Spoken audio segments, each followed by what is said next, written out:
জানাচ্ছি ৭১ জার্নালের সঙ্গে আছি আমি মাহবুব হাসান। সংবাদ পর্যালোচনা ভিত্তিক নিয়মিত এই অনুষ্ঠানে আমরা খবরের নানান বিশ্লেষণ করি। পত্রপত্রিকায়, টেলিভিশন, ডিজিটাল মিডিয়া এবং নিউজ পোর্টালে যেসব খবর শিরোনাম হয়ে থাকে তা আমরা জানিয়ে দিই। সেই খবরের সঙ্গে যুক্ত মানুষদেরকে আমরা সংযুক্ত করি আমাদের আলোচনার টেবিলে। আমাদের স্টুডিও এবং অনলাইনে সংযুক্ত থাকা অতিথিরা সেসব খবরের গভীরে ঢোকেন। আজ আমার সঙ্গে আছেন ডিবিসি নিউজের সম্পাদক লোটন একরাম। আপনাকে স্বাগত জানাচ্ছি ৭১ জার্নালে।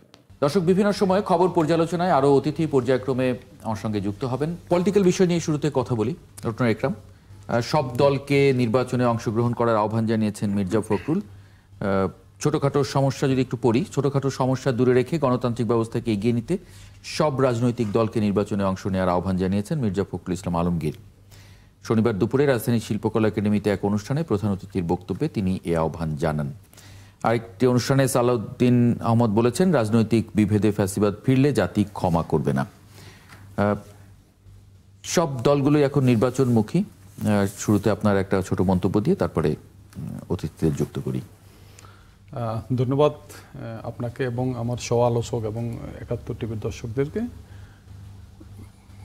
মির্জা ফখরুল ইসলাম আলমগীর সাহেব আজকে যে বক্তব্যটি দিয়েছেন, এটি শুধু আমি মনে করি ওনার না, এটা বাংলাদেশের 18 কোটি মানুষের বক্তব্যটাই একটা প্রতিধ্বনি।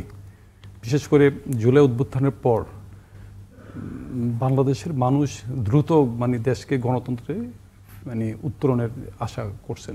তো সে জায়গায় এখন যে অভ্যুত্থানকারী যে দলগুলো মধ্যে যে টানাপোড়েন, তাদের দাবি দাওয়া নিয়ে, জুলাই সনদ বাস্তবায়ন নিয়ে, এই টানাপোড়েন, নির্বাচনে অংশ না নেওয়া, জুলাই সনদের আপনার স্বাক্ষর না করা, এই বিষয়গুলো মানুষের মনে নানান শঙ্কা তৈরি করছে। শেষ পর্যন্ত কোনো দল যদি ইলেকশনে না যায় বা এখানে যদি ইলেকশনে তাদেরকে না যাওয়ার মতো যদি কোনো দেশি বিদেশি যদি কোনো চক্রান্ত, ষড়যন্ত্র যদি এখানে আপনার কাজ করে, এখনও নির্বাচন হবে কিনা ফেব্রুয়ারিতে, এটা নিয়ে কিন্তু অনেকের মধ্যে আশঙ্কা কাজ করছে। তো সে জায়গায় আপনার ফখরুল ভাই আজকে যে কথাটি বলেছেন যে সব দলকে ছোটোখাটো ভুল বুঝাবুঝি থাকলে সেটা অবসান ঘটিয়ে নির্বাচনে অংশ নেওয়ার জন্য, এটি সবার বক্তব্য।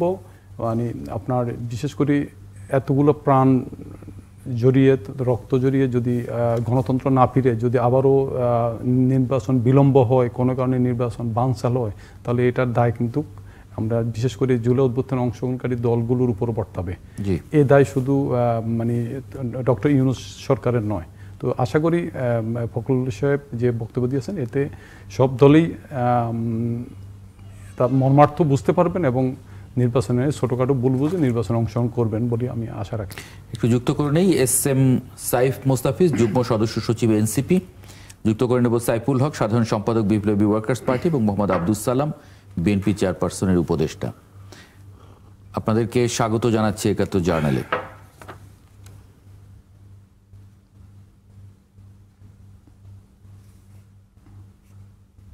জি, থ্যাংক ইউ।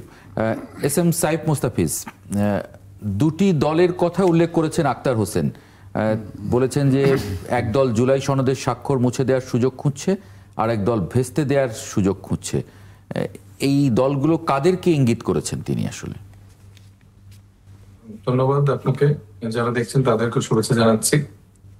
আসলে দল দুটির কথা, স্পেশালি বিএনপি এবং জামাতের কথা উনি উল্লেখ করেছেন। কারণ আমরা দেখতে পাচ্ছি যে আসলে ঐক্যমত্য কমিশনে যেরকম আলাপ আলোচনা হয়েছিল এবং এটার আইনি ভিত্তির জন্য যে এরকম রিটেন ভার্সনটা জুলাই সনদে থাকার কথা ছিল, তা আসলে রাজনৈতিক দলগুলোর সদিচ্ছা বা তাদের আসলে বাধার কারণেই কিন্তু সেটা আসলে উল্লেখ করা হয়নি। এবং আমরা দেখতে পাচ্ছি এখনো আসলে এটি নিয়ে অনেক রকম প্ল্যানিং, প্লটিং হয়তো তৈরি করা হচ্ছে এবং পুরোপুরি একটি নির্বাচন কেন্দ্রিক একটা যাত্রা আমরা দেখতে পাচ্ছি গভর্নমেন্টের থেকেও।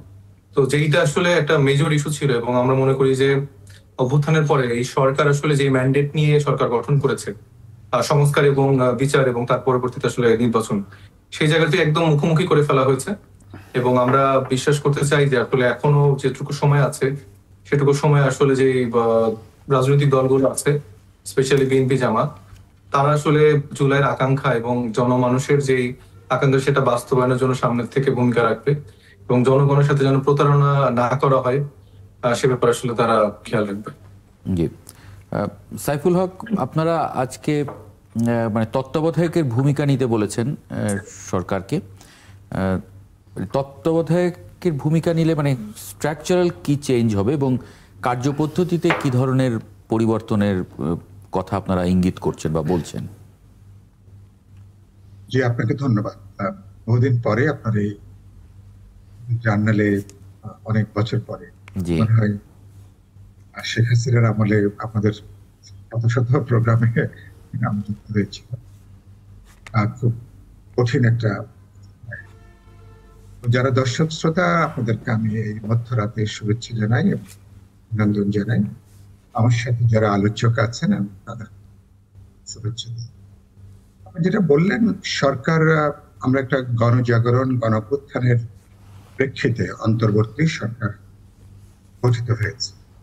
তাদের গণঅভ্যুত্থানের যে স্বপ্ন আকাঙ্ক্ষা, বৈষম্যহীন মানবিক গণতান্ত্রিক একটা সাম্যভিত্তিক একটা অসাম্প্রদায়িক রাষ্ট্র সরকার, এটাই সরকারের প্রধান, যদি বলি ম্যান্ডেট বলি, প্রধান দায়িত্ব। প্রশ্ন, তার সঙ্গে বিচারের প্রশ্ন আছে, অন্যান্য যেগুলো এখন ক্রমে ক্রমে এখন আমরা দেখছি দৃশ্যমান। চরিত্রের দিক থেকে সরকার হচ্ছেন একটা দল নিরপেক্ষ আন্তর্জাতিক। সুতরাং সরকারের তো বিশেষ মানে, অর্থাৎ আমি যেটা বললাম, এই জাতীয় কর্তব্য, অভ্যুত্থানের কে এগিয়ে নেওয়ার যে জাতীয় কর্তব্য আছে, এর বাইরে তাদের দলীয় কোনো এজেন্ডা থাকবার কথা না, দলীয় কোনো কর্মসূচি, দলীয় কোনো অগ্রাধিকার তাদের থাকবার কথা না। তো অনেকদিন ধরে সরকারের পক্ষপাত দুষ্টতা অত্যন্ত স্পষ্ট। তো সেটা আপনি দেখেছেন কদিন আগে বিএনপির প্রতিনিধি দল তারা নিজেরা সুনির্দিষ্টভাবে অভিযোগ করেছেন, কয়েকজন উপদেষ্টাদের নাম তারা উল্লেখ করেছেন। জামাত ইসলামী যখন দেখা করেছেন, তারাও 4-5 জন উপদেষ্টার নাম সম্ভবত যেটা গণমাধ্যমে এসছে তারা উল্লেখ করেছেন। এনসিপির আমাদের তরুণ বন্ধুরা তারাও যখন দেখা করেছেন, তারাও সরকারের এই সমস্যাগুলো তাদের মতন করে তারা বলেছেন। এর থেকে একটা সাধারণ সত্য যেটা বেরিয়ে আসছে সবার বক্তব্যের মধ্যে, আমি দেখছি সাধারণ একটা সত্য আছে। এই সত্যটা হলো সরকারের মধ্যে একাংশ তারা যে একটা দল নিরপেক্ষ ভূমিকা পালন করছেন না, এটার আর কোনো লুকোনো কোনো ব্যাপার না, অথবা এটা গোপন কোনো একেবারে বিষয় না। সেদিক থেকে সরকারের পক্ষপাত দুষ্টতার অভিযোগ আমি অনেক মাস ধরে বলে আসছি, আমাদের দল, গণতন্ত্র মঞ্চ বা অন্যরা অনেকে বলে আসছেন। সেদিক থেকে এখন যেহেতু এই সরকারের অধীনে আমরা জাতীয় নির্বাচনে যেতে চাই, প্রফেসর ইউনূসের নেতৃত্বে অন্তর্বর্তী সরকারকে যেহেতু যেতে চাই, তাহলে সরকার যেসব কারণে তারা প্রশ্নবিদ্ধ, তাদের কিছু নীতি পদক্ষেপের কারণে তারা প্রশ্নবিদ্ধ। যেমন এই যে 3টে আমাদের বন্দরকে তারা যেভাবে উন্নত ব্যবস্থাপনার নাম করে জনগণের মতামত ছাড়া কোনো পাবলিক হিয়ারিং এর কোন বিষয়কে আমলে না নিয়ে এত বড় গুরুত্বপূর্ণ প্রশ্ন তো সরকারের সিদ্ধান্ত নেবার কোনো সুযোগ নেই। এরকম আরো বেশ কিছু বিষয় আছে। আমরা বলেছি এসব বিষয় থেকে সরকারকে যেমন সরে আসা দরকার, এসব উপদেষ্টার কারণে সরকারের নিরপেক্ষতা প্রশ্নবিদ্ধ এবং তারা সমালোচনার সম্মুখীন হচ্ছেন। কিন্তু সরকারের অনেক আগেই উচিত ছিল তাদেরকে অনুরোধ করা পদত্যাগ করবার জন্য। আর এখন যেহেতু অভিযোগটা খুবই সুস্পষ্টভাবে তারা দেখা করে তারা করেছেন, এখন এটা রাজপথের দাবি না, এবং এটা গণমাধ্যম প্রতিদিন আপনারা তথ্যপাত্র দিয়ে আপনারা বের করছেন কোন উপদেষ্টারা কে কি করছেন। সুতরাং এখন সরকারের উচিত হবে, এই যেটা আপনি আমাকে জিজ্ঞেস করছিলেন, এই পক্ষপাত দুষ্ট বা নানা কারণে হতে পারে, কিছুটা মনস্তাত্ত্বিক ধারণা হতে পারে, কিছুটা বলতে পারেন পারসেপশনেরও একটা বিষয় হতে পারে। অনেকগুলো জিনিস হয়তো তাৎক্ষণিকভাবে প্রমাণ করা সম্ভব না, কিন্তু রাজনীতিতে পারসেপশনটা অত্যন্ত গুরুত্বপূর্ণ। মানুষ যদি মনে করে যে সরকারের একটা বড় অংশ পক্ষপাত দুষ্ট, তাহলে তো সরকারি ভূমিকায় প্রশ্নবিদ্ধ হবে। সরকারের নিরপেক্ষতা প্রশ্নবিদ্ধ হলে আগামী নির্বাচনও শুরুতে কিন্তু হোঁচট খাবে, নির্বাচনও প্রশ্নবিদ্ধ হওয়ার ঝুঁকি থাকবে। সরকারের এই জায়গাগুলোকে তাৎক্ষণিকভাবে পদক্ষেপ নেওয়া উচিত হবে। রাজনৈতিক দলগুলোর আস্থাটা কেবলমাত্র 3টি দল নয়, বাংলাদেশের রাজপথে অভ্যুত্থানের সপক্ষে যে রাজনৈতিক দল আছেন, গুরুত্বপূর্ণ অংশীজন আছেন, সমাজের নানা অংশ আছেন, কিভাবে ইলেকশন একটা যৌথ অর্কেস্ট্রার মতন, রাজনৈতিক দল, ইলেকশন কমিশন এবং ভোটাররা সবার একটা আস্থা অর্জন করা ছাড়া নির্বাচনের যে চ্যালেঞ্জ, এটাকে আসলে মোকাবেলা করা সম্ভব হবে না। এবং আরো অনেকগুলো সুনির্দিষ্ট পদক্ষেপ তারা গ্রহণ করবার তাদের সুযোগ আছে। জি, মোহাম্মদ আব্দুস সালাম, যেরকম এস এম সাইফ মোস্তাফিজ বলছিলেন যে আপনারা জুলাই সনদের স্বাক্ষর মুছে দেওয়া বা আরেক দল যে ভেস্তে দেওয়ার সুযোগ, এর কোনো একটা কাজে আপনারা যুক্ত, এটা নিয়ে কি মন্তব্য করবেন? সঙ্গে সাইফুল হক যেরকম বলছিলেন যে তত্ত্বাবধায়কের ভূমিকা নিতে হবে, আমার প্রশ্ন আপনার কাছে থাকবে যে তত্ত্বাবধায়কের ভূমিকাটা কীরকম, মানে কোন স্ট্রাকচারে হবে? আর বিভিন্ন দল গিয়ে আলাদা আলাদা করে নাম দিয়ে এসেছে বা বলে এসেছে, তাহলে তো এই সরকারের অনেক উপদেষ্টাকেই তাহলে চেঞ্জ করতে হয়। অসুবিধা কি? যদি অনেক উপদেষ্টাকে চেঞ্জ করতে হয়, অসুবিধা কি? এটাকে ম্যান্ডেটে আছে যে এদেরকে রাখতেই হবে। তখন আবার আরেকজনকে আনতে গেলে তখন তো দলগুলো সবার পছন্দ অপছন্দ থাকবে, তখন দলগুলো পছন্দ। শোনেন, এর জন্য তো সরকার প্রথমে যেটা ভুল করছে, প্রথমে যেগুলো যখন এই উপদেষ্টা তারা নিল, উপদেষ্টা কাদের পরামর্শে নিল এবং পরবর্তী পর্যায়ে যখন এক্সটেন্ড করলো, দুই একজন এক্সটেন্ড করার পর তো আমরা সে সময় আপত্তি জানিয়েছিলাম, তাই না? বিশেষ করে যখন ওই যে সাংস্কৃতিক বিষয়ক উপদেষ্টা নিল, সরকার কি শুনছে আমাদের কথা?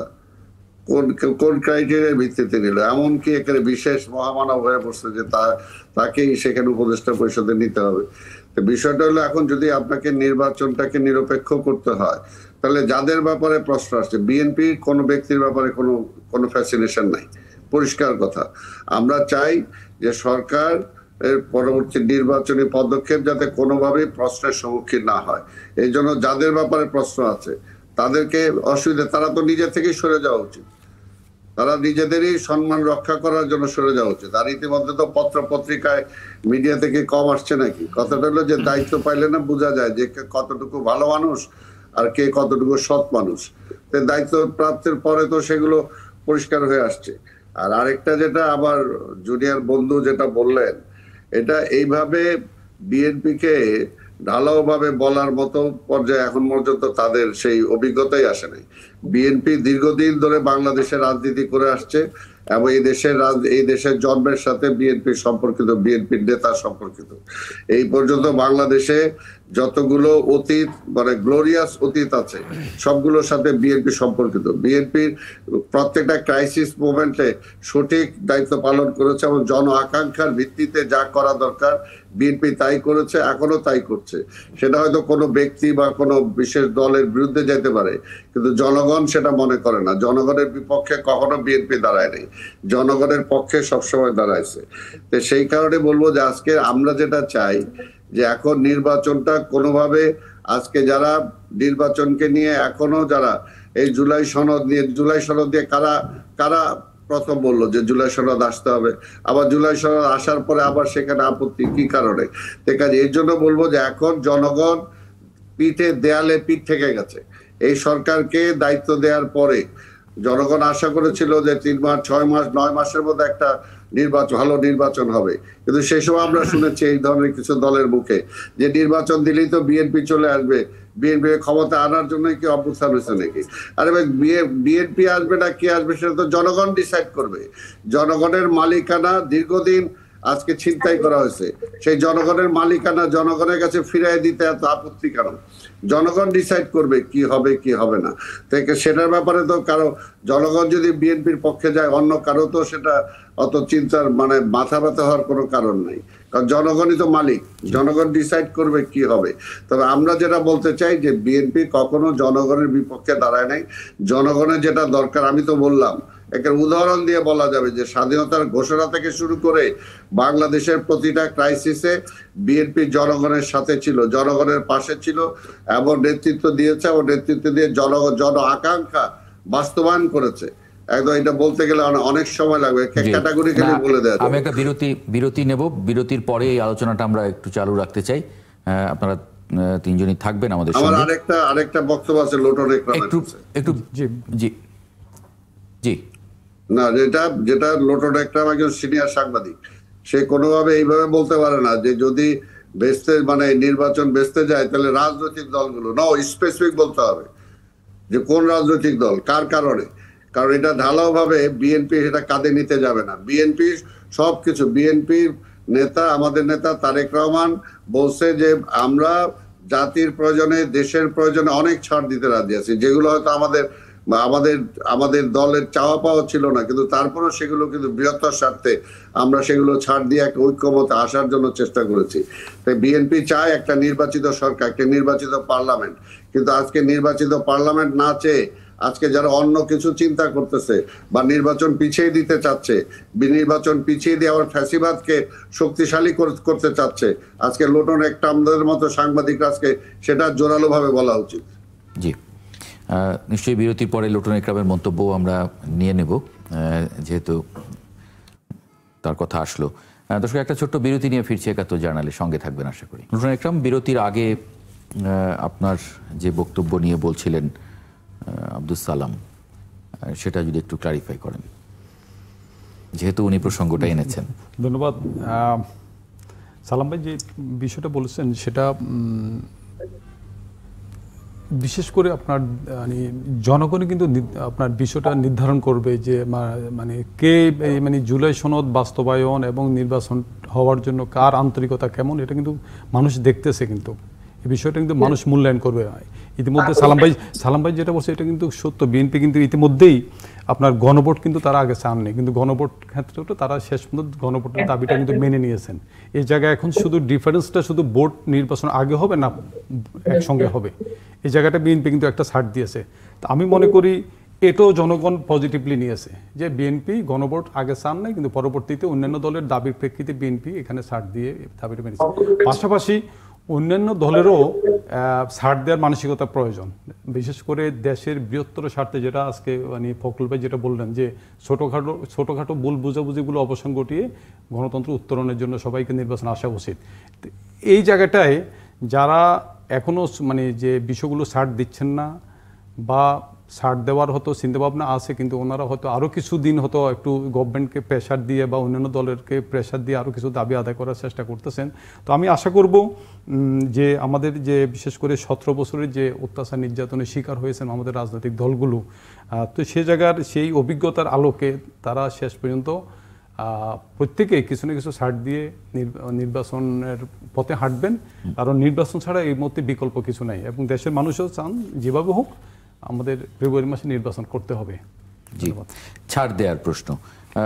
সাইফ মোস্তাফিজ, ছোটখাটো সমস্যা দূরে রেখে গণতান্ত্রিক ব্যবস্থা এগিয়ে নিতে সব দলের প্রতি আহ্বান মির্জা ফখরুল ইসলাম আলমগীরের, এবং সব আলোচকদের মোটামুটি একটাই বিষয় যে সবাইকেই আসলে ঐক্য থাকতে হবে, নইলে জুলাই যে অভ্যুত্থানের যে স্পিরিট, এটা আসলে ধরে রাখা কঠিন হবে। সেখানে ফ্যাসিবাদের আগমনের শঙ্কাও করছেন কেউ কেউ।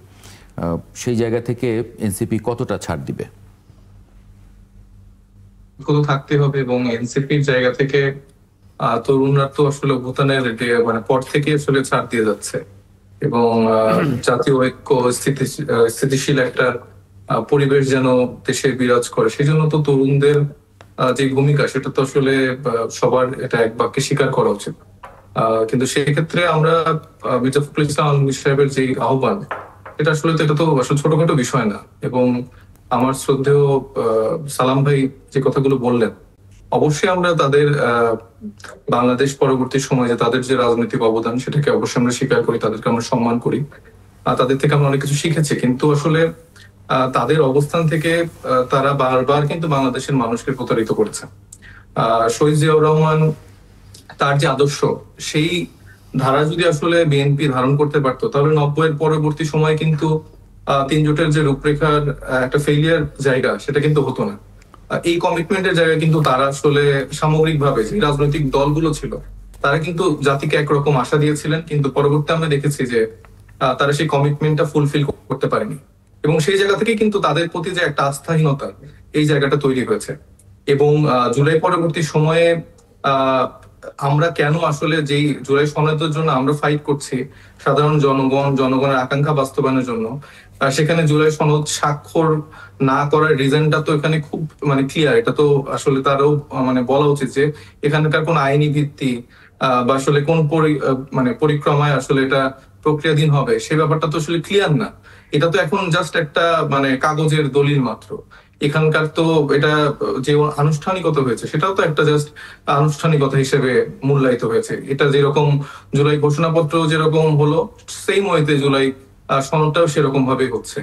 এখন নির্বাচনের ট্রেনে ওঠার যে মানে তাদের যে তারা, সেক্ষেত্রে তো আমাদের কোনো বাধা নেই। আমরা তো বারবার বলছি যে প্রত্যেকটা বিষয় আলাদা, এবং সেই জায়গা থেকে আমরা 1.5 বছর ধরে দেখেছি যে আসলে তারা নানাভাবে আসলে জিনিসটাকে বিলম্বিত করেছে।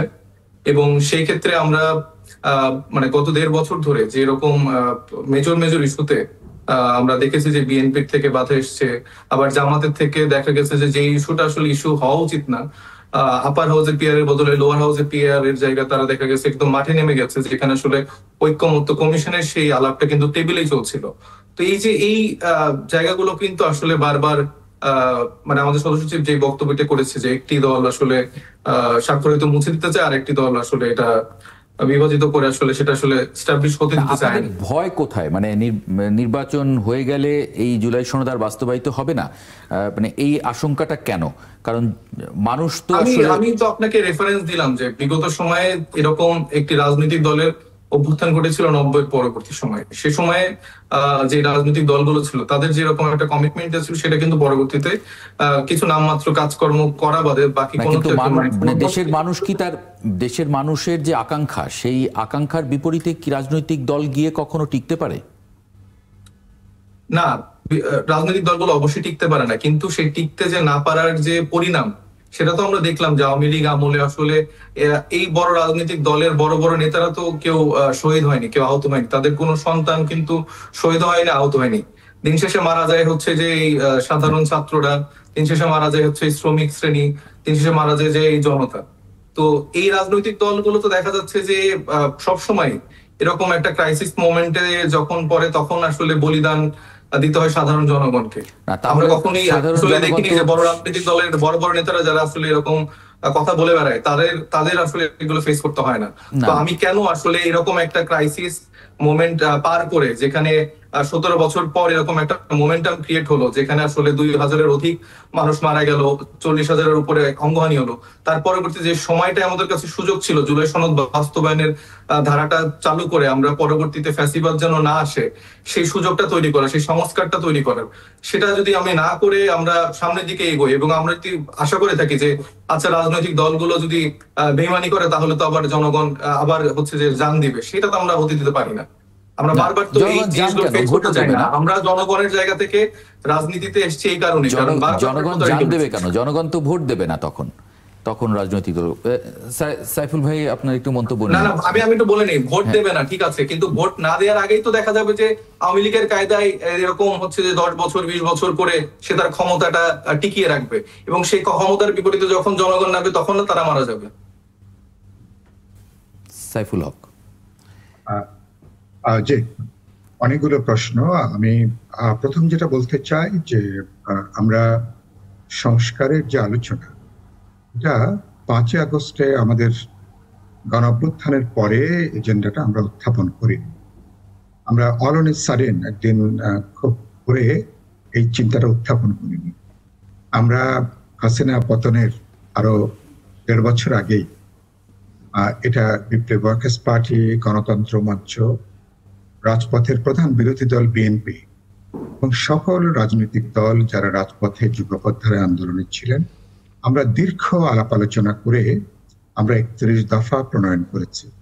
31 দফার সার কথাটা হচ্ছে কোনো ব্যক্তি বা কোনো রাজনৈতিক দল ক্ষমতায় যাওয়ার পরে ক্ষমতাকে যেন জমিদারি মনে না করেন, যেন পত্তনী হিসেবে বিবেচনা না করেন, কোনো প্রধানমন্ত্রী কেন্দ্রে কোনো অগণতান্ত্রিক স্বেচ্ছাচারী ক্ষমতা কাঠামো যেন কাজ করতে না পারে।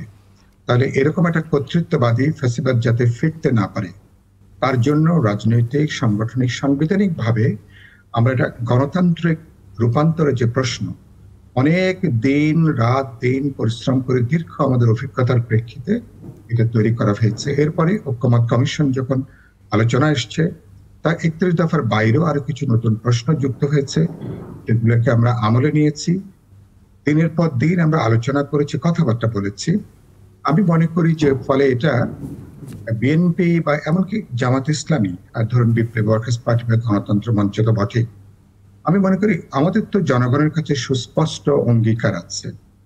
ধরুন ঐক্যমত কমিশন যদি কোনো কিছু যদি নাও হতো, সরকার যদি সংস্কারের ব্যাপারে ন্যূনতম কোনো পদক্ষেপ যদি গ্রহণ না করে, তাহলেও আমরা যারা যুগপৎ আন্দোলনে ছিলাম, এটা আমাদের পাবলিক কমিটমেন্ট। এই কমিটমেন্টের প্রমাণ কি? হাসিনা পতনের 1.5 বছর আগে থেকেই এটা পাবলিকের কাছে আমরা এটা বলে আসছি। এই সরকার যদি মনে করি দুর্ঘটনাক্রমে কোনো কারণেই কোনো কিছুই তারা বাস্তবায়িত করতে পারলেন না, কিন্তু এরপরে যে ডেমোক্রেটিক ট্রানজিশন, পরবর্তী যে পার্লামেন্ট, যারা সরকার গঠন করবে, সেখানে যদি এই দলগুলো যদি তাদের অংশীদারিত্ব থাকে, নিশ্চয়ই সেগুলোকে কার্যকরী করবার ব্যাপারে আমরা মানুষের কাছে প্রতিজ্ঞাবদ্ধ। যদি কার্যকরী না হয়, এরা বেঈমান হিসাবে, প্রতারক হিসাবে তারা চিহ্নিত হবে। আমাদের তরুণ বন্ধু সাইফ মোস্তাফিজ যেটা বললেন, একটা যৌক্তিকতা, মানুষের সন্দেহটা কোথায়? যখন আমরা 3 জোটের রূপরেখা প্রণয়ন করেছি 90-এর গণঅভ্যুত্থানে, যে অভ্যুত্থানে আমি তখনও 9 বছর প্রায় রাজপথে, তো তখনও কিন্তু সেই 3 জোটের রূপরেখা কিন্তু বাস্তবে কার্যকর। এই অভিজ্ঞতা কিন্তু আমাদের আছে। ফলে একটা সন্দেহ, অবিশ্বাস, একটা সাধারণ, এটা অস্বীকার করবার কোনো কারণ, কিন্তু সেই কারণের জন্য বলতে পারেন এটাকে কার্যকরী না করবার একটা পানিশমেন্ট হিসাবে, শাস্তি হিসাবে বাংলাদেশে একটা রাষ্ট্রীয় ফ্যাসিবাদ এখানে কায়েম হয়েছিল। পরে আমাদেরকে দীর্ঘ 15-16 বছর আন্দোলন করে আমাদের তরুণ, শ্রমিক, ছাত্রদের জীবনের দানের মধ্য দিয়ে আমাদেরকে সেই বলতে পারেন অপরাধটাকে কিছুটা স্খলন করবার চেষ্টা করতে হয়েছে। আমরা ফ্যাসিবাদকে বিদায় দিয়েছি। ফলে আজকের প্রেক্ষিতে যখন আমরা জুলাই সনদ স্বাক্ষর করেছি, আমি বিশ্বাস করি দলগুলো নিছক কোনো ভরং হিসাবে, কোনো প্রতারণা হিসাবে, বললেন না কি ভেস্তে যাবে কি, আমি রাজনৈতিক দলগুলো সম্পর্কে এরকম এক্সট্রিম কোনো মন্তব্য আমি করতে চাই না। তারা শিক্ষা নিয়েছেন। এই শিক্ষার জায়গা থেকে বিএনপি একটা সবচেয়ে বড় একটা মানে কি বলে একটা মজলুম দল হিসাবে এই পরিস্থিতির শাস্তি সবচেয়ে বেশি পেয়েছে বিএনপি এবং জামাত ইসলামী, আমাদের মতন পার্টি, বিপ্লবী ওয়ার্কার্স পার্টি। আমি নিজেই তো 7-8 বার আহত হয়েছে। আমাদের অসংখ্য নেতারা বিভিন্ন সময় জেলে গেছেন, তারপরে কারারুদ্ধ হয়েছেন, অসংখ্য মানুষ, আমাদের 2 জন শহীদ হয়েছেন। তাহলে সুতরাং এটা আমরা, হ্যাঁ, এখন ধরুন এক একটা দলের এক একটা এজেন্ডা। এখন ধরুন এনসিপি যেভাবে চাইছে, নিশ্চয়ই বিএনপি, জামাত ইসলামী, বিপ্লবী ওয়ার্কার্স পার্টি, গণতন্ত্র মঞ্চ নিশ্চয়ই সেভাবে সব প্রশ্ন চাইবে না। এই জন্য তো ঐক্যমতের জায়গাটা, আমি আমার ঐক্যমতের জায়গাটা হচ্ছে যে যেখানে আলাপ আলোচনা করে বোঝাপড়া তৈরি করা যায়, এটা কমন একটা কনসেনসাস বিল্ড আপ করবারই এটা উদ্যোগ। ইতিমধ্যে জুলাই সনদ স্বাক্ষরিত হয়েছে। এখন আপনি ধরেন যদি এখন এটা বলছেন কি সরকারকে এটা কার্যকরী করতে হবে, কারণ সাংবিধানিক বিষয় কি কোনো আদেশ দিয়ে, কোনো নির্দেশনা দিয়ে, কোনো প্রজ্ঞাপন দিয়ে আপনি কি সংবিধানকে পরিবর্তন করবার কি কোনো সুযোগ আছে? হ্যাঁ, আপনি যদি পূর্বে একটা বিপ্লবী সরকার যদি আমরা গঠন করতে পারতাম এই সংবিধানকে ছুঁড়ে ফেলে দিয়ে, এবং তারও তো এই সংবিধানের অধীনে শপথ নেওয়ার প্রশ্ন উঠত না, এবং তখন আমরা নতুন সংবিধান সভার নির্বাচনের প্রশ্ন উঠত। তাহলে আমরা একদিকে সংবিধানের ভেতরেও আছি, আবার সংবিধানের বাইরে যে আমরা কিছু এটা কিন্তু বলতে সংবিধানের বাইরেও বেশ কিছু গুরুত্বপূর্ণ সিদ্ধান্ত আমাদেরকে গ্রহণ করতে হচ্ছে। এরকম একটা এক্সট্রা অর্ডিনারি অবস্থার ভেতরে আমরা আছি। এই পরিস্থিতি বিবেচনার মধ্যে নেওয়া দরকার। তাহলে আমরা একমত হয়েছি কোথায়? যে জুলাই সনদের ব্যাপারে আমরা একটা গণভোটের ব্যাপারে, যেখানে অনেক দলই একমত ছিল না, কেবলমাত্র ঐক্যমতের প্রয়োজনে দলগুলোর মধ্যে যাতে বিভাজন যাতে আর না বাড়ে, একটা সমঝোতা তৈরি করবার লক্ষ্যে বিএনপির মতন দল, তারা কখনো গণভোটের কথা চিন্তা করেনি বা অনেকগুলো প্রশ্নে, তাহলে শুধুমাত্র জনঐক্যতা তৈরি করবার জন্য রাজনৈতিক দলগুলোর মধ্যকার সমঝোতা তৈরি করার লক্ষ্য নিয়ে আমরা জুলাই সনদে স্বাক্ষর করেছি, গণভোটের ব্যাপারে একমত হয়েছে। এখন গণভোটটা কি হবে? যে আমরা রাজনৈতিক দলগুলো আলোচনা করেছি, স্বাক্ষর করেছি, মানুষ তার রায়টা দেবে হাঁ সূচক ভোটের মধ্য দিয়ে, যেটা আমরা আশা করতে চাই। ইয়েস, আগামীতে যারা পার্লামেন্টে যাবে, পপুলার ম্যান্ডেট নিয়ে যে পার্লামেন্ট গঠিত হবে, তারা এগুলোকে সংবিধানে যুক্ত করতে তারা বাধ্য থাকবে। এটাই তো হলো গণভোটের রায়ের জায়গাটা। এটা ফলে পরবর্তী পার্লামেন্টের কাছে এটা একটা ম্যান্ডেটরি একটা দায়িত্ব হিসাবে থাকছে।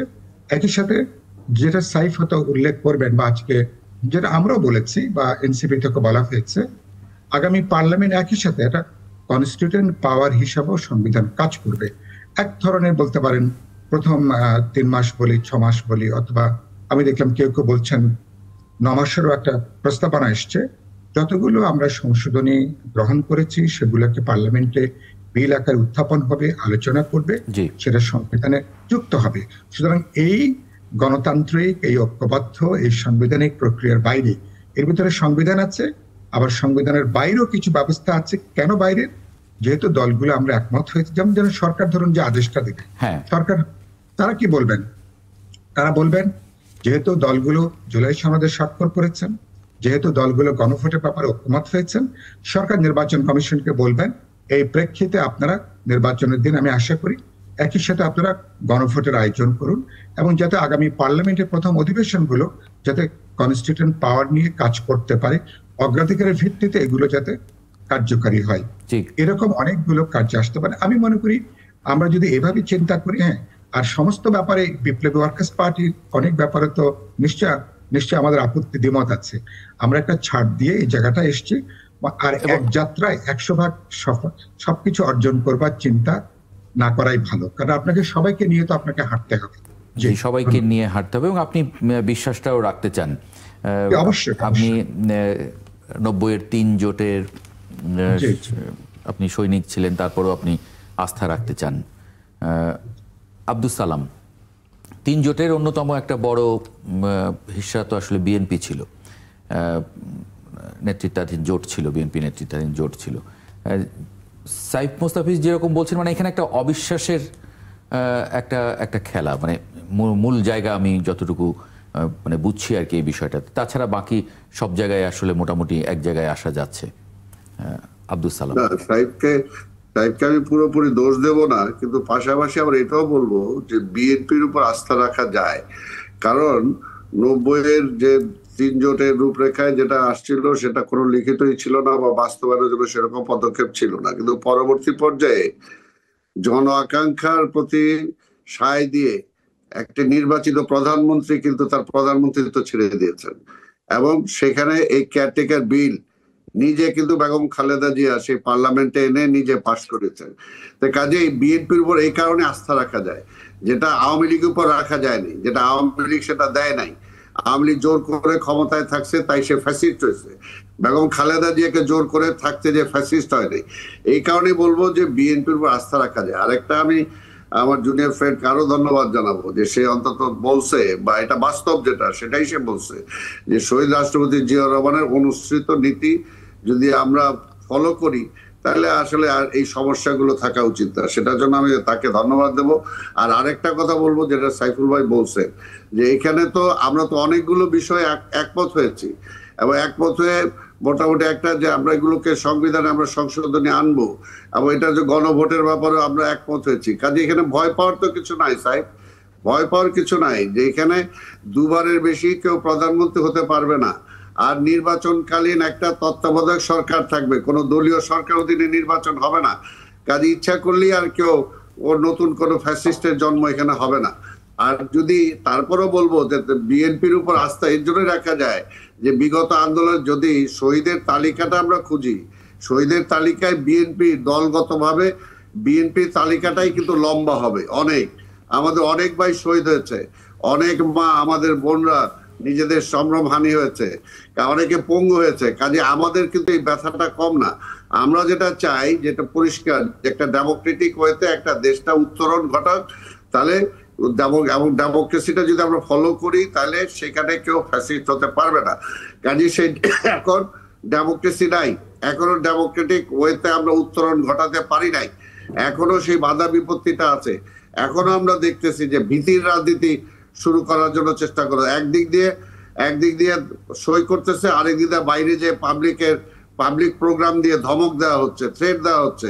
এগুলো জনগণকে আরেকটা ভীতির মধ্যে, যেমন আজকে এখনো আলোচনা আসতেছে যে ফেব্রুয়ারি থেকে নির্বাচন হবে। এই যে প্রশ্নটা, এই প্রশ্নটাই তো মানে সবচেয়ে খারাপ। আজকে এই চিন্তাটা যদি জনগণের মধ্যে আসে, তাহলে তো জনগণের একটা সন্দেহ থাকবে যে নির্বাচন হচ্ছে না, তাহলে আরেকটা কিছু হবে। অর্থাৎ এই ধরনের ভীতির মধ্যে কেন রাখবো? একটা দল আজকে জামাত ইসলাম আরো কয় মাস আগে তারা নির্বাচনে নেমে গেছে, তারা 300 প্রার্থী দিয়ে দিয়েছে, ঘরে ঘরে তারা নির্বাচনের প্রোগ্রাম নিয়ে তারা ভোট চাইতেছে, আবার বাইরে বলতেছে যে আমরা পিআর ছাড়া নির্বাচন মানি না, আবার এইটা ছাড়া মানি না। তো এই যে দ্বিমুখী নীতি, এগুলো পরিহার করতে হবে আজকে দেশের স্বার্থে। আজকে দেশের অর্থনীতির চরম অবস্থা কিন্তু সামনে আমরা দেখতে পাচ্ছি। এই অবস্থায় আমরা চাই না যে দেশটা আরেকটা সেই আওয়ামী ফ্যাসিবাদের মতো আরেকটা দুর্ভিক্ষে দেশটা চলে যাক। কাজে এখন একটা নির্বাচিত পার্লামেন্ট দরকার, আমার জাতীয় নীতির জন্য, আমার আন্তর্জাতিক নীতির জন্য, আমার প্রতিবেশী রাষ্ট্রের হুমকি ধমকিকেও যদি থামাতে হয়, আজকে শেখ হাসিনাকেও যদি থামাতে হয়, একটা নির্বাচিত প্রধানমন্ত্রী, একটা নির্বাচিত পার্লামেন্ট ছাড়া কোনো বিকল্প নাই। কাজে সেটার জন্য আমরা বলবো যে আমরা ছাড় দিয়েছি সবাইকে এই মুহূর্তে অন্তত নির্বাচনী ট্রেনে উঠা উচিত, পাবলিকের কাছে পাবলিকের উপর আস্থা রাখা উচিত। যতটুকু আমি মনে করি যে হয় নাই, আমরা যার যার দলের ম্যানিফেস্টোতে আমরা নিয়ে যাব পাবলিকের কাছে, পাবলিক যদি সেটা গ্রহণ করে সেই দলকে পাবলিক রায় দিবে, তারপর তারা সেগুলোকে কার্যকর করবে, অসুবিধা তো নাই। মানে বিএনপির বাইরেও ভয় আছে, তারা কিন্তু জামাত কেউ বলছে যে এরা মুছে দেবার চেষ্টা করছে।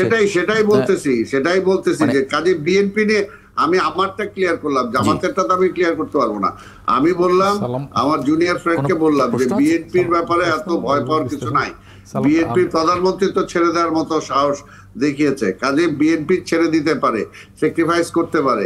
বিএনপি অনেক কিছু স্যাক্রিফাইস করেছে, কাজে বিএনপির কে অন্যর সাথে মিলিয়ে হবে না। বিএনপি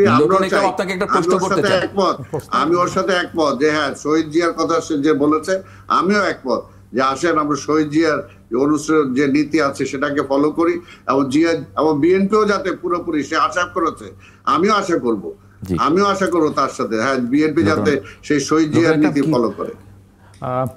সালাম ভাইয়ের সঙ্গে আমি একটু অ্যাড করতে চাই যে এখন যে আপনার যে জুলাই সনদ বাস্তবায়নের যে প্রক্রিয়া নিয়ে যে মানে গভর্নমেন্টের উপর প্রেশার যে দেওয়া হচ্ছে, এটা আলটিমেটলি আমি মনে করি রাজনৈতিক দলগুলো যে জুলাই সনদ যারা ধারণ করে, জনগণের যে মানে চেতনাটাকে ধারণ করে, সেটাই যথেষ্ট। এখানে যদি জোর করে স্বাক্ষর নেওয়া, জোর করে যেটা চাপিয়ে দেওয়াটা, এটা কিন্তু আপনার এই যে দল ক্ষমতা আসবে সে কিন্তু মানে যেমন তত্ত্বাবধায়ক সরকার আওয়ামী লীগ বাতিল করে দিয়েছে, এটা কোনো তাদের কষ্ট হয় না। এখনও যদি মানে বিএনপি বা অন্যান্য সবাই যদি এনসিপির বা জামাতের দাবিগুলো যদি জোর করে মানিয়ে নেয়, কিন্তু ক্ষমতা যদি মানে বিএনপি আসে তারা তো এটা বাতিল করে দিতে পারে। এটা কিন্তু বাতিল হয়তো করবে না, যেহেতু এটা একটা জুলাই সনদের বা বিশেষ করে যে অঙ্গীকার, তারপরে জনগণের যে চেতনা, মানে রক্তে মানে সব কিছু মিলে এখানে মনে হয় মানে এই যে এটাকে ধারণ করতে হবে, জুলাই চেতনাটা ধারণ করাটাই হলো এখানে আমার মনে হয় মানে অঙ্গীকারে স্বাক্ষর করা। যেমন স্বাক্ষর তো যেটা আমরা আলোচনা করলাম, 3 দলীয় জোটের রূপরেখা কিন্তু স্বাক্ষর করেছিলেন 3 জোট, তো সেগুলো তো মানে সেখানে বাস্তবায়ন হয় নাই।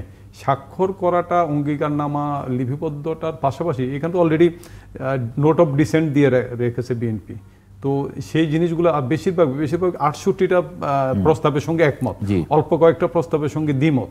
তো এই যে প্রস্তাবগুলো একমত হয়েছে এগুলো বাস্তবায়ন হলে কিন্তু বাংলাদেশ কিন্তু আমাদের যে দুর্নীতি, তারপর অন্যান্য অনেকগুলো বিষয়, যে সাংবিধানিক প্রতিষ্ঠানগুলোকে শক্তিশালী করা, অনেক কিছু আছে এই 68টা পয়েন্টের মধ্যে। বাকি যে কয়েকটা পয়েন্ট আছে এগুলো হলো প্রত্যেকের রাজনৈতিক উদ্দেশ্য বা রাজনৈতিক এজেন্ডা কেন্দ্রিক দাবি বা প্রস্তাব, মানে ক্ষমতায় যাওয়ার বা ক্ষমতায় আসার বা কিভাবে বেশি আসন পাওয়া যায়, উচ্চকক্ষ নিম্নকক্ষ পিআর বা এই বিষয়গুলো। আমার মনে হয় আমাদের যে মানে বিশেষ করে যে অন্য যে 2-3টা দল এখনও যে দাবিতে আন্দোলন বা অনড় অবস্থান আছে, স্বাক্ষর করতেছেন না, এরও হয়তো অচিরেই স্বাক্ষর করবেন, আন্দোলনের কর্মসূচি থেকেও সরে আসবেন এবং দ্রুত নির্বাচনী ট্রেনে উঠে যাবেন। দেশের মানুষের চাচ্ছে দ্রুত নির্বাচনটা হোক। এটা আসলে লোটার একরামের সাথে একমত, এটাই করা উচিত এখন। সাইফ মুস্তাফিজ জি, আমি একটু বলতে চাই যে আমার যারা বিজ্ঞ সমালোচক আছেন, আমি ক্লিয়ার না মানে ওনারা কি আমার কথাটা কি বুঝতে পারছেন কিনা।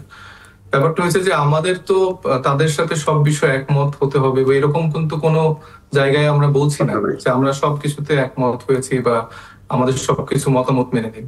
আমরা যেটা বলছি যে জুলাই সনদের আইনি ভিত্তির টেক্সটটা জুলাই সনদের উল্লেখ করার কথা। এটা সাইফুল ভাই তো ঐক্যমত্য কমিশনের রেগুলার তিনি মিটিং করেছেন, আমি এটাতে সব দলই একমত হয়েছেন যে মানে জুলাই সনদ বাস্তবায়নের আদেশের কথা বলা হয়েছে এবং সেই আদেশের ভিত্তিতে গণভোট হবে এবং গণভোটের ভিত্তিতে আগামী সংসদের দ্বৈত ক্ষমতার কথা সাইফুল হক ভাই বললেন।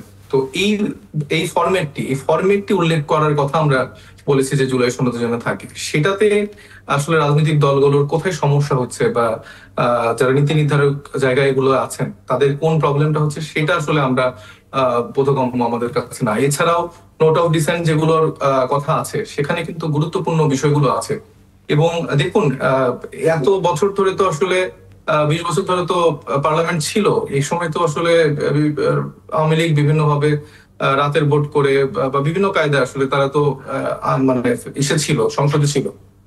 কিন্তু আমাদের মূল জায়গাটা কিন্তু আমরা মিস করে যাচ্ছি। আমরা যেটা বলছি, এবং আরেকটা কথা বলতে চাই যে আমরা বিএনপি কে ভয় পাচ্ছি না, মানে কোনো রাজনৈতিক দলকে ভয় পাওয়ার মতো কোনো সিচুয়েশন হয়নি, যেখানে আমরা আওয়ামী লীগকেই আসলে কোন রকম ভয় না পেয়ে আসলে বিভিন্ন গণমাধ্যমে তো জোট করছেন। জনগণের জন্য রাজনীতি করতে চাই, সেক্ষেত্রে আমাদের আসলে ভয়ের কিছু নেই। আমরা ভয় পাই শুধুমাত্র জনগণকে, তাদের ওই ভয়ের জায়গাটা নিয়ে আমরা কাজ করি যেন জনগণ আমাদের বিমুখ না হয়ে যায়।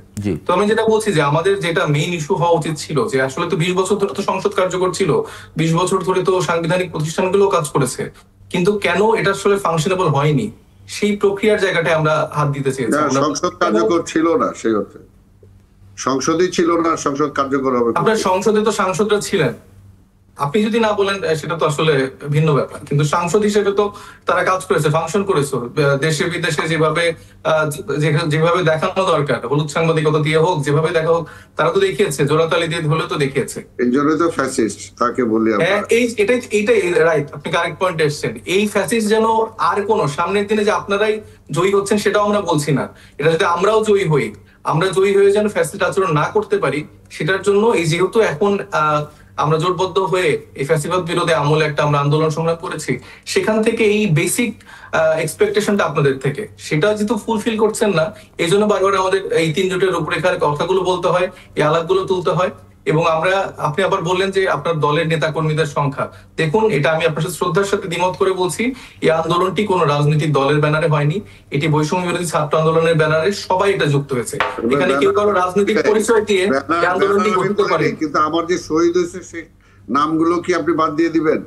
এটা আমি তো বললাম, এটা ভাই এখানে কেউ এই রাজনৈতিক দলের ব্যানারে কেউ রাজনীতি না না, আমি বলছি আন্দোলনে যায়নি। আপনারা যেভাবে রাশের রাজনীতি করছেন, আমার দলের যারা শহীদ হয়েছে, আমি এটা থেকে আমার অনুরোধ, কাইন্ডলি এটা থেকে একটু বের হয়ে আসবেন, তাদেরকে সেই শ্রদ্ধাটা দিন। না না, আমার দেশের জন্য দিয়েছে, তারা দেশের জন্য অঙ্গহানি হয়েছে। আপনার দলের যদি শহীদ হয়ে থাকে আপনি বলেন, আমার দলেরটা শহীদ হলে আমি বলবো না?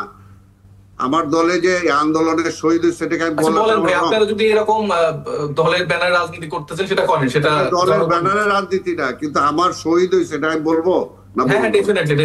তাহলে আপনার ওই 500 জনের বাইরে যারা শহীদ হয়েছে তারা আপনাদের না? না, আমি তো সেটা অস্বীকার করি নাই।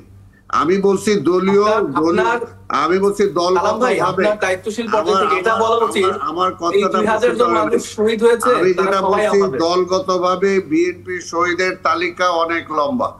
আমি কি এটা ভুল বলছি? আচ্ছা, আমি বিশ্বাস করি সেটা হচ্ছে যে আমি যদি আসলে আমার যেতে মনে করি এই সব মানুষগুলাই আমাদের, মানে এটা আলাদা করে বিএনপি জামাতের এরকম না। আমি শিওর যে তারেক রহমান সাহেব, বেগম খালেদা জিয়া, সরকার জুলাই শহীদের মানুষগুলা একটু কারেকশন করি, সরকার জুলাই শহীদের যে তালিকা করছে সেখানে কিন্তু সবার নাম নাই। হ্যাঁ, এখানে অবশ্যই সরকার যেই কাজগুলো করছে সেখানে তো অনেক ব্যর্থতার জায়গা আছে। তারা প্রপার লিস্টিং এখনো করতে পারেনি, তারা আহত নিহতের প্রপার এখনো ক্যাটাগরি করে লিস্ট করতে পারেনি, তাদেরকে যেভাবে সুযোগ সুবিধা দেওয়া হচ্ছে সেটা করতে পারেনি। এটার জন্য তো ব্যর্থতার দায় অবশ্যই তাদের আছে। তার পাশাপাশি আমাদের রাজনৈতিক দল হিসেবে ব্যর্থতার দায় আছে যে তাদেরকে আমরা এই কাজগুলোতে প্রেশারাইজ না করে বারবার নির্বাচন কবে 5 তারিখের পরে 3 দিনের মাথায় আমরা বড় নির্বাচন ছাড়া সমাবেশ করে বলে দিচ্ছি যে 3 মাসের মধ্যে নির্বাচন দেন। এবং আপনাদের যে 31 দফার রাজনীতি, 31 দফার ভিতরে অনেক লুপহোল আছে, এটা নিয়ে আমরা বিস্তারিত অনেক আলোচনা করেছি। সেই রাজনীতি দিয়ে আসলে এই অভ্যুত্থান মানে সংগঠিত হয়নি। শেষ করতে চাই। অনেক ধন্যবাদ, অনেক ধন্যবাদ এসএম সাইফ মোস্তাফিজ, সাইফুল হক এবং মোহাম্মদ আব্দুস সালাম, আপনাদের 3 জনকে যুক্ত হওয়ার জন্য আজকে ৭১ জার্নালে। দর্শকের পর্যায়ে একটা ছোট্ট বিরতি নিয়ে ফিরে আসছি, সঙ্গে থাকবেন আশা করি। তখন আমরা একটু আলোচনা করতে চাই আর একটি গুরুত্বপূর্ণ ইস্যু। এরই মধ্যে 116 জন জেলেকে অপহরণ করে নিয়ে গেছে আরাকান আর্মি, সেটা নিয়ে ৭১ টেলিভিশনে একটি খবর আছে, সেই খবরটা নিয়ে একটু আলোচনা করতে চাই, সঙ্গে থাকবেন আশা করি। বিরতির পরে আরেকবার স্বাগত জানাচ্ছি ৭১ জার্নালে। বিরতির আগে যেমন বলছিলাম, টেকনাফের সেন্ট মার্টিন এবং শাহপুরীর দ্বীপে বাতাসে এখন শুধু স্বজন নিখোঁজের আর্তনাদ। গত 2 মাসে সাগরে মাছ ধরার সময় 116 জন জেলেকে অপহরণ করেছে আরাকান আর্মিরা। অনেক পরিবার এখন পুরুষ শূন্য। কোস্টগার্ড বলছে আরাকান আর্মিদের সঙ্গে যোগাযোগের কোনো বৈধ চ্যানেল না থাকায় বিপাকে পড়েছেন তারা। তবে সীমান্তে বাড়ানো হয়েছে নিরাপত্তা, সর্বদা সচেতন করা হচ্ছে জেলেদের। এ নিয়ে একটু কথা বলবো। আমাদের সঙ্গে পর্যায়ে যুক্ত হচ্ছেন অধ্যাপক ডক্টর আক্কাস আহমেদ, রোহিঙ্গা বিষয়ক গবেষক। অধ্যাপক আক্কাস, আপনাকে স্বাগত জানাচ্ছি 71 জার্নালে। আমরা যে খবরটি দেখছিলাম এটা আসলে অনেক দিন ধরেই, গত 2 মাস ধরেই ঘটছে, মাঝে মাঝে ঘটছে। কাউকে কাউকে ফেরত পাওয়া গেছে, কাউকে এখনো পাওয়া যাচ্ছে না। মানে যোগাযোগও করা খুব যে সম্ভব হচ্ছে এমনটাও নয়। উল্টো পথে আরেকটা খবর খুব উদ্বেগ ছড়াচ্ছে, যে জান্তা সরকার চীন এবং অপরাপর অন্য রাষ্ট্রদের সহায়তা নিয়ে এই অঞ্চলে তাদের আধিপত্য আবার জোরদার করার চেষ্টা করে। স্বাভাবিকভাবেই সেখানে একটা যুদ্ধ পরিস্থিতি তৈরি হবে আরাকান আর্মির সঙ্গে জান্তা সরকারের। সেই জায়গা থেকে আসলে কি দেখেন আপনি? ধন্যবাদ। আসলে খুবই গুরুত্বপূর্ণ প্রশ্ন এটি, যে আসলে আমরা জানি যে বাংলাদেশের সাথে বার্মার দীর্ঘ বর্ডার রয়েছে। যেমন ধরেন, আপনি যদি একেবারে এখান থেকে শুরু করে রাঙামাটি থেকে শুরু করে বান্দরবান থেকে শুরু করে একেবারে টেকনাফ পর্যন্ত, সেন্ট মার্টিন পর্যন্ত, সেন্ট মার্টিন পরে গিয়ে একেবারে আন্দামান নিকোবর আইল্যান্ডের আগ পর্যন্ত কিন্তু বাংলাদেশের সীমানা, maritime boundary, maritime border with Myanmar বলে দীর্ঘ সীমানা। সেই দীর্ঘ সীমানার কারণে আমাদের দীর্ঘদিনের সমস্যা, বাংলাদেশ স্বাধীন হওয়ার পরে, বার্মা স্বাধীন হওয়ার পর থেকেই কিন্তু এই সমস্যাগুলো আছে এবং সেই সমস্যাগুলো দিন দিন আরো গুরুতর হচ্ছে। বিষয়টা হচ্ছে কি, এখন রিসেন্টলি যে বিষয়টা আসছে সেটা হচ্ছে বাংলাদেশের যে জেলেদের, নাপ নদী থেকে জেলেদেরকে ধরে নিয়ে যাওয়া হচ্ছে এবং তাদেরকে ডিটেনশনে দেওয়া হচ্ছে অথবা তাদের টর্চার সেলে রেখে তাদেরকে নির্যাতন করা হচ্ছে। এটার কারণ হচ্ছে যে এটার বহুমাত্রিক কারণ। তার মধ্যে আমি যদি সংক্ষেপে একটি কারণ বলি, সেই একটি কারণ হচ্ছে যে আমরা জানি যে দীর্ঘ বর্ডার থাকার কারণে মিয়ানমারের যে বাংলাদেশের সাথে যে বর্ডার এরিয়াগুলো আছে, এই যে রাতিদং, বুতিদং এবং হচ্ছে মংডু এবং আকিয়াব, এই পুরো আরাকান স্টেটের মধ্যে এবং চীন স্টেটের মধ্যে অনেকগুলো কিন্তু ইয়াবা প্রডিউসিং আপনার ইন্ডাস্ট্রি আছে, অনেকগুলো কারখানা আছে ইয়াবা প্রডিউসিং। সেখান থেকে ইয়াবা উৎপাদন হয় এবং সেই ইয়াবা উৎপাদন তাদের উৎপাদিত ইয়াবা বাংলাদেশে সাপ্লাই হয়। সেই সাপ্লাই বিজনেসের সাথে কিন্তু আরাকান আর্মি জড়িত আছে এবং তাদের আইন শৃঙ্খলা বাহিনী জড়িত আছে। একটা সময় ছিল যে আরাকান আর্মির আগে কিন্তু জান্তা, তাদের যে বর্ডার গার্ড পুলিশ, তারা জড়িত ছিল এবং রোহিঙ্গারা জড়িত আছে এবং বাংলাদেশের কিছু মানুষ কিন্তু সেখানে জড়িত আছে এবং সেই বাণিজ্যের রেভিনিউ কালেকশন নিয়ে কিন্তু অনেক সময় হয় কি, সেখানে নার্কোটিক টেরোরিজম হচ্ছে, এই যে সন্ত্রাসী কার্যক্রম হচ্ছে এবং বাংলাদেশ থেকে লোকজনকে ধরে নিয়ে রিফিউজি ক্যাম্পে নিয়ে যাওয়া হচ্ছে। আবার সবচেয়ে নিরাপদ জায়গা হচ্ছে বার্মায় নিয়ে যাওয়া। বার্মায় নিয়ে গিয়ে সেখানে আরাকান আর্মি তাদেরকে ধরে নিয়ে তাদের থেকে সেখান থেকে মুক্তিপণ আদায় করতেছে এবং অনেক সময় মুক্তিপণ পেলে তাদেরকে ছেড়ে দেওয়া হচ্ছে এবং বাংলাদেশের আইন শৃঙ্খলা বাহিনী কিন্তু বার্মায় যাওয়ার কোনো সুযোগ নেই। এই সুযোগটা কিন্তু আরাকান আর্মি সুযোগটা গ্রহণ করতেছে। আরেকটি বিষয় এখানে যোগ করতেছে, সেটা হচ্ছে কি, আরাকান আর্মির সাথে কিন্তু বাংলাদেশের যে আমাদের যে রাখাইন সম্প্রদায় এবং আমাদের যে পার্বত্য অঞ্চলের যে সম্প্রদায় এবং উখিয়া টেকনাফের যে রাখাইন সম্প্রদায়, বান্দরবান অঞ্চলের, রাঙামাটি অঞ্চলের রাখাইন সম্প্রদায়ের সাথে কিন্তু আরাকান আর্মির যোগাযোগ আছে এবং আরাকান আর্মি আরেকটা বিষয়ে এখানে তারা অসন্তুষ্ট বা তারা সন্দেহপরায়ণ, সেটা হচ্ছে কি, রোহিঙ্গাদেরকে বাংলাদেশ সরকার পেট্রোনাইজেশন দিচ্ছে, রোহিঙ্গাদেরকে মিলিটারি ট্রেনিং দিচ্ছে এবং আরাকান আর্মির বিরুদ্ধে বাংলাদেশ সরকার ব্যবহার করছে। এই ধরনের একটি কিন্তু প্রোপাগান্ডা কিন্তু তাদের হাতে আছে এবং তারা বাংলাদেশকে কোণঠাসা করার জন্য, বাংলাদেশের রোহিঙ্গাদেরকে কোণঠাসা করার জন্য, যেহেতু তারা রোহিঙ্গা বার্মায় ফেরত যাক, বার্মায় সেটেল হোক, সেটা কিন্তু আরাকান আর্মিও চায় না, জান্তাও চায় না। সেজন্য এটা হচ্ছে কি একটা তাদের সেলফ ডিফেন্সিভ একটা কৌশল, যে বাংলাদেশকে কোণঠাসা করে রাখা, রোহিঙ্গাকে কোণঠাসা করে রাখা, যাতে রোহিঙ্গারা ওখানে ফেরত না যায় এবং আরাকান স্টেটে তাদের যে সার্বভৌমত্ব, তাদের যে নিয়ন্ত্রণ। ধন্যবাদ। রোহিঙ্গা সংকটের কথা বলছিলেন। এই যে রোহিঙ্গা সংকট সমাধান করার জন্য সম্প্রতি কিন্তু জাতিসংঘ সম্মেলনে আমাদের মাননীয় প্রধান উপদেষ্টা ডক্টর ইউনূস সাহেবও কিন্তু বিশ্বের দরবারে প্রসঙ্গটা তুলেছেন এবং বিশ্বের সহায়তা চেয়েছেন।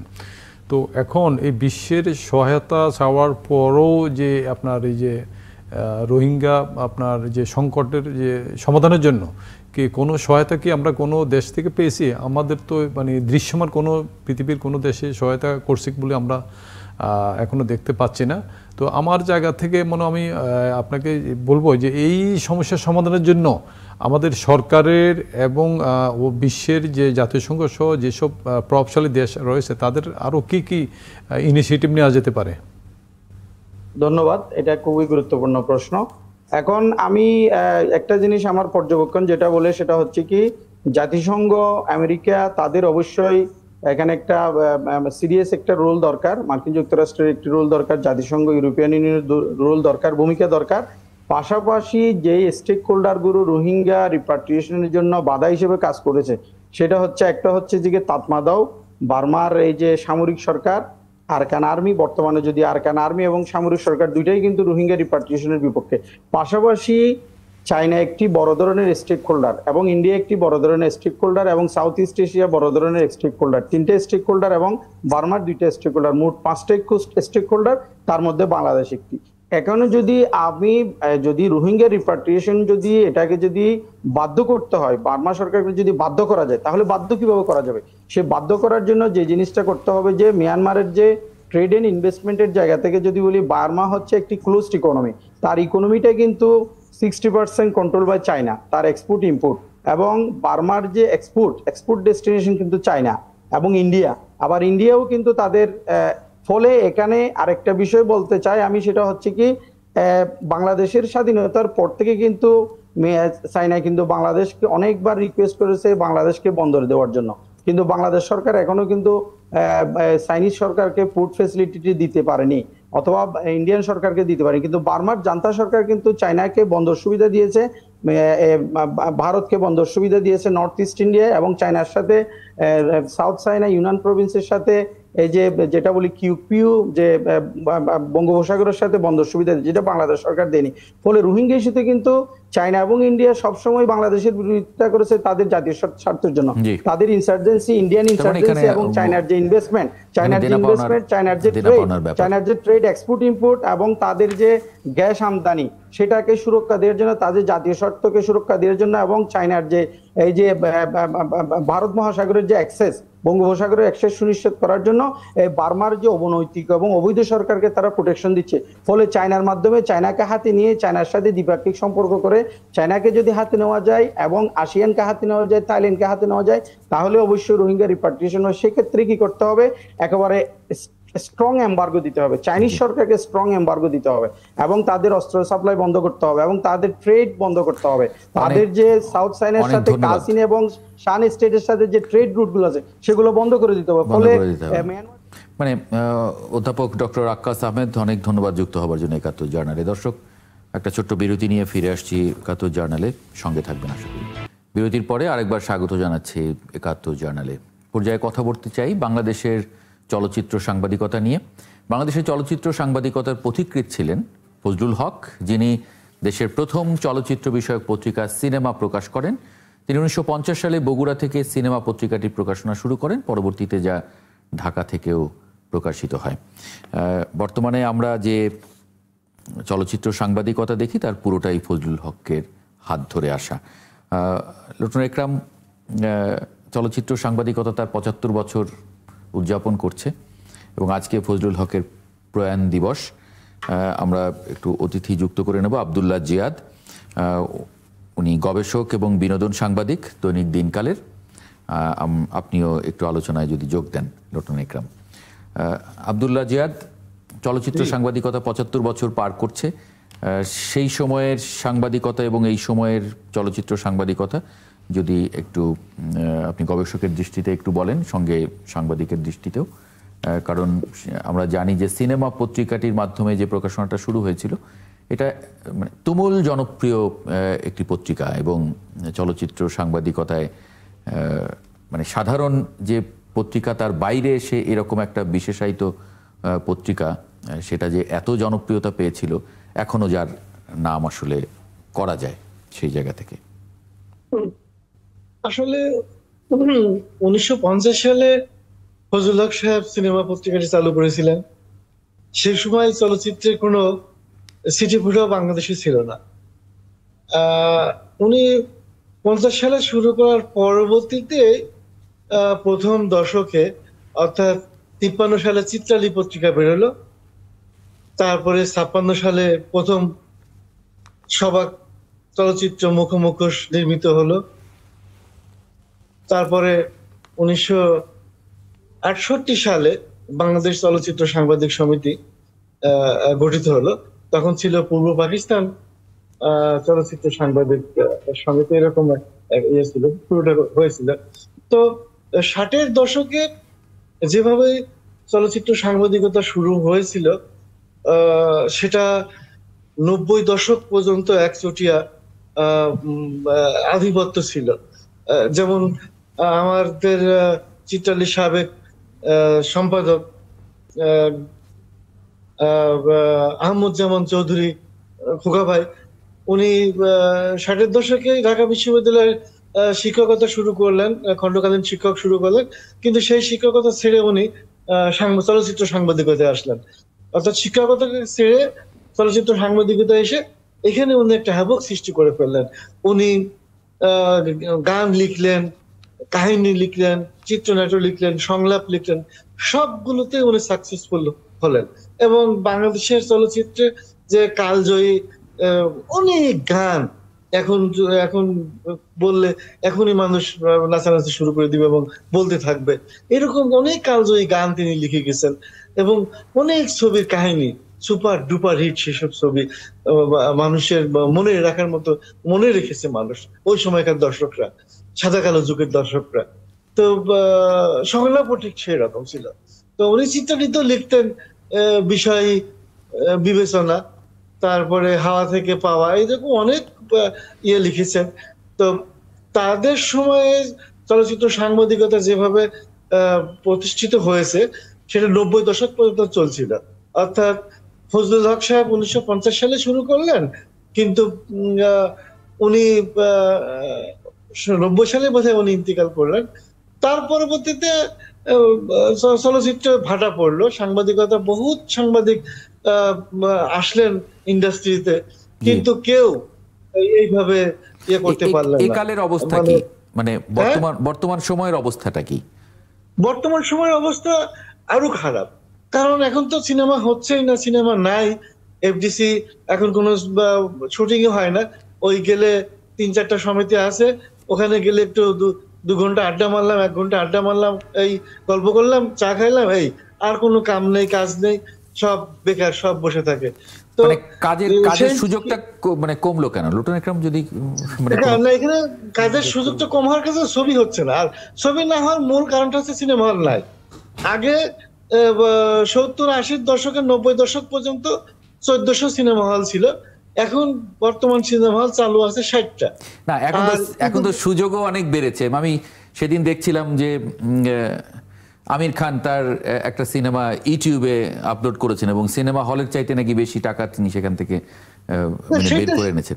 সেটা আমাদের দেশে এখনো ওইভাবে প্রভাব বিস্তার করতে পারে নাই সিনেমা, কারণ আমাদের দেশের সিনেমা আসলে দর্শক টানতে পারে না।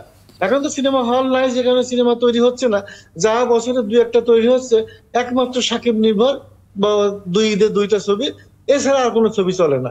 দর্শক দেখতেই চায় না, আসলে দেখেই না। আবার আপনি ইউটিউবে ছাড়বেন, ওই প্রথম কিছু আপনি ভিউ পাবেন, তার পরবর্তীতে আর পাবেন না। তাতে দিয়ে আপনি যে বিনিয়োগ, এখন যে বিনিয়োগ করবেন, সেই বিনিয়োগ ব্যাক করতে পারবেন না। জি, লুটন একরাম কোনো কিছু যদি যোগ করেন বা জানার যদি। ধন্যবাদ। বিশেষ করে চলচ্চিত্র সাংবাদিকতার যে পথিকৃৎ ফজলুল হক সাহেবের আজকে যে প্রয়াণ দিবসে আমরা তার বিধি আত্মার মাগফিরাত কামনা করি। একই সঙ্গে উনি যে বিশেষ করে পূর্ববঙ্গের মানে চলচ্চিত্র সাংবাদিকতার যে আপনার যে হাতে কড়ি যে মানে শুরু করেছেন, এই জন্য আমি ওনার প্রতি কৃতজ্ঞতা প্রকাশ করি। ওনাদের মতো ওনার পরবর্তী যে জেনারেশন, যেমন আহমদ জামান চৌধুরী সাহেবের কথা বললেন, তারপরে পূর্বানীর সম্পাদক ছিলেন এই মানে গোলাম সারোয়ার সাহেবও বেশ চলচ্চিত্র সাংবাদিক সমিতিরও কিন্তু সভাপতি ছিলেন। আমি যতটুকু জানি পরবর্তীতে উনি তো ওই চলচ্চিত্র সাংবাদিকতা থেকে মূল সাংবাদিকতা ইত্তেফাকের বার্তা সম্পাদক, যুগান্তর প্রতিষ্ঠাতা সম্পাদক, সমকালের প্রতিষ্ঠাতা সম্পাদক। তো ওনাদের মতো যে গুণী সাংবাদিক, যে ফজলুল হক সাহেব, আহমদ জামান চৌধুরী সাহেব, গোলাম সারোয়ার সাহেবদের মতো সম্পাদকরা সেখানে যেভাবে মানে অবদান রেখেছেন, তারা যেভাবে তাদের কবিতা, তাদের গান, তাদের যে মেধা মনন এবং তাদের যে মানে আপনার এটা কি মানে সৃজনশীলতা দিয়ে যে এই শিল্পটাকে এগিয়ে নেওয়ার জন্য যে ভূমিকা রেখেছেন, এটা আসলে আমাদের পরবর্তী জেনারেশন এভাবে খুব একটা বেশি মানে ভূমিকা রাখতে পারেননি। মানে ওনারা যেভাবে শুরুটা করে দিয়ে গেছিলেন আমাদের সাংবাদিক যেটা, সে পরবর্তী জেনারেশন উনি যেটা বললেন, এখনকার সেই মানে অবস্থান নেই সাংবাদিকতা নেই বলতে এখানে আলটিমেটলি চলচ্চিত্রেরও তো সেই অবস্থান নেই। এখন এটা যুগের সাথে আপনার এখন যে ডিজিটাল যুগ, এখন হাতে মোবাইল, আপনার বাসায় যে সব কিছু আপনার মোবাইল কেন্দ্রিক হয়ে গেছে। এখন সিনেমা হলে মানুষ যান না। এখন আমাদের সাংবাদিকতার চলচ্চিত্রের যেরকম ম্রিয়মান অবস্থা, এবং আমাদের চলচ্চিত্র সাংবাদিকেরও সেই ক্ষেত্রে তাদেরও গুরুত্ব কমে যাচ্ছে আমাদের বিশেষ করে মানে গণমাধ্যমগুলোতে। তো আমি মানে আহ্বান করব, অনুরোধ করব, এখনো এই শিল্পটাকে কিভাবে এগিয়ে নেওয়া যায়। আমাদের তরুণ প্রজন্মের সাংবাদিকরা তাদের মেধা মনন দিয়ে পৃথিবীর উন্নত দেশগুলোতে কিভাবে সাংবাদিকরা চলচ্চিত্রকে আরো যুগের সাথে সময়োপযোগী করে কিভাবে সিনেমা তৈরি করে সিনেমা হলের মালিকরা যাতে লাভবান হতে পারে, আমাদের সাংবাদিকতাও যাতে পথটা দেখানোর চেষ্টা করবেন বলে আমি আশা করব। অনেক ধন্যবাদ লুটন ইকরাম এবং আব্দুল্লাহ জিয়াদ, আপনাদের দুজনকে যুক্ত হবার জন্য আজকে ৭১ জার্নালে। দর্শক, আপনাদেরকেও ধন্যবাদ জানাচ্ছি। আগামীকাল একই সময় ৭১ জার্নাল দেখার আমন্ত্রণ জানিয়ে রাখি। সঙ্গে পাবো আশা করি।